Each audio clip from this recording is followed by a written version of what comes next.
आज हम आई के बारे में बात करेंगे, देखेंगे कि बेसिकली आई के बारे में क्या है, थोड़ा सा अपन देखेंगे कि इसमें क्या क्या पूरे स्ट्रक्चर सबसे पहले बात करेंगे, देन इसके बाद अपन बात करेंगे उसके थोड़ा फंक्शन के बारे में, कुछ उसके डिसऑर्डर के बारे में कि कौन कौन सी डिसीज देखने को मिलती है। सबसे बाहर अपन स्ट्रक्चर की बात करेंगे तो सबसे बाहर का जो स्ट्रक्चर होता है दैट इज कॉल्ड कॉर्निया होता है। ये बेसिकली क्या करता है, सबसे बाहर का स्ट्रक्चर आपका स्क्लेरा होता है। स्क्लेरा आगे जाकर के posterior two third part cornea का स्ट्रक्चर बनाता है, ये कॉर्निया होता है। बेसिकली ये पूरा का पूरा स्क्लेरा जो होता है एवोस्कुलर होता है, इसमें किसी प्रकार की कोई वेस्कुलरिटी नहीं पाई जाती है। जो बाहर का टू थर्ड पार्ट है दैट इज कॉल्ड कॉर्निया। इसके बाद जो आपका स्ट्रक्चर होगा दैट इज कॉल्ड आपका कोराइड होगा, जो आगे जाकर के सिलियरी मेम्ब्रेन का फॉर्मेशन करता है। फिर इसके बाद अपन और आगे बात करेंगे तो जो थर्ड लेयर होगी that is called retina. Retina बहुत ही इंपॉर्टेंट, बहुत मजेदार, उसकी बात हम बाद में करेंगे। तो ये आपकी रेटिना देखने को मिलेगी बेसिकली, है ना।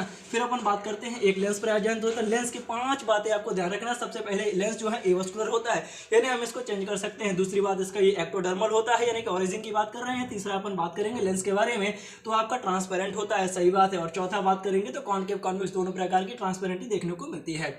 फिर अपन और बात करते हैं कि बेसिकली जो ये आइरिस होती है आगे जाकर के जो सिलियरी मेम्ब्रेन का फॉर्मेशन करती है, ये एक्चुअली में लेंस को ये जो आपका एक प्यूपिल स्ट्रक्चर होता है, अभी आगे बात करेंगे। प्यूपिल बेसिकली क्या कहते हैं, इन दोनों के बीच का जो स्पेस होता है दैट इज कॉल्ड प्यूपिल। यदि आपकी लाइट को ज़्यादा आ रही है, यदि आप धूप में है तो इसको काफ़ी कन्वर्स करेंगे ताकि लाइट कम से कम अंदर जाए, तब सिलियरी मेम्ब्रेन काफ़ी ज़्यादा स्ट्रेच होंगी। लेकिन जब आप अंधेरे में रहेंगे तब ये काफ़ी दूर हो जाएगा, प्यूपिल बढ़ जाएगा, और यदि इसके बढ़ने की वजह से यानी कि आपकी जो सिलियरी मेम्ब्रेन है वो थोड़ा सा आपका रिलैक्स हो जाएंगी। फिर अपन और अंदर की बात करते हैं तो आपका एक लेंस से अटैच होने वाली जिसका नाम क्या होगा, इसमें बेसिकली होते हैं that is called ciliary muscles के बारे में। देखो यहाँ पे तो आइरिस प्रेजेंट थी, यहाँ पे आपके सिलियरी मसल्स होंगी। ये लेंस को कॉन्वेक्स या कॉनकेव होने के लिए जिम्मेदार होता है।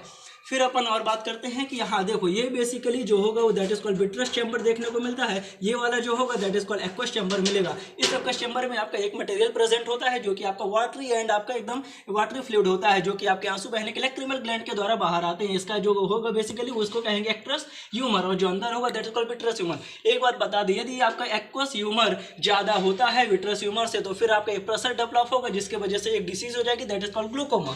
तो अपन यहाँ पे अपन एक डिसीज के बाद बात कर रहे हैं दैट इज कॉल्ड ग्लूकोमा।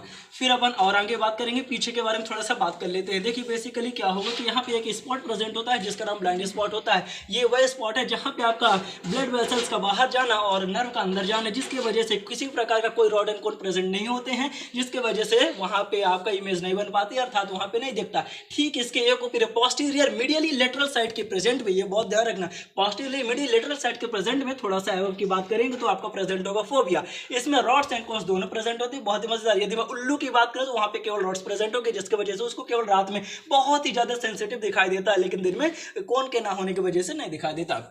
अब अपन बात करते हैं कि लेकिन हाँ ह्यूमन बींग्स में दोनों प्रेजेंट होते हैं। एक्चुअली में यदि मैं नंबर की बात करूं तो रॉड्स एक्चुअली 1200 लाख प्रेजेंट होते हैं, जबकि उसमें केवल 65 लाख ही कोन्स प्रेजेंट होते हैं। अपन उसके थोड़े बाद में बात करेंगे। देखिए थोड़ा सा अपन यहाँ पे रॉड की प्रेजेंट बात कर लेते हैं, यहाँ पे अपन कोन की प्रेजेंट बात कर लेते हैं। देखिए रॉड जो होगा that is called cylinder like structure होता है, ये मल्टी न्यूक्लिएटेड देखने को मिलता है, जबकि आपका सिलेंडर ये भी होगा, लेकिन बेसिकली इसमें यूनि न्यूक्लिएटेड देखने को मिलेगा। रॉड काफी ज्यादा नंबर में प्रेजेंट होते हैं, यानी कि 1200 लाख प्रेजेंट होते हैं, इसमें केवल 65 लाख ही प्रेजेंट होते हैं। फिर अपन और आगे की बात करें तो देखो रॉड जो होगा दैट इज कॉल्ड, एक बात मैं मजेदार बता दूं कि जो कोन में होगा that is called BP day. ये आपका फॉर्मूला है that is called BP day.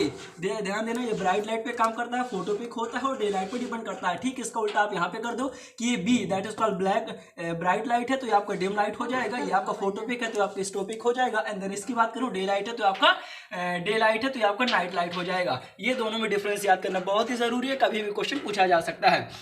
फिर इसके बाद मैं और आगे बात करता हूँ। देखिए बेसिकली अब अपन 2 डिसीजों के बारे में और बात करते हैं। एक आपका होगा दैट इज कॉल्ड मायोपिया।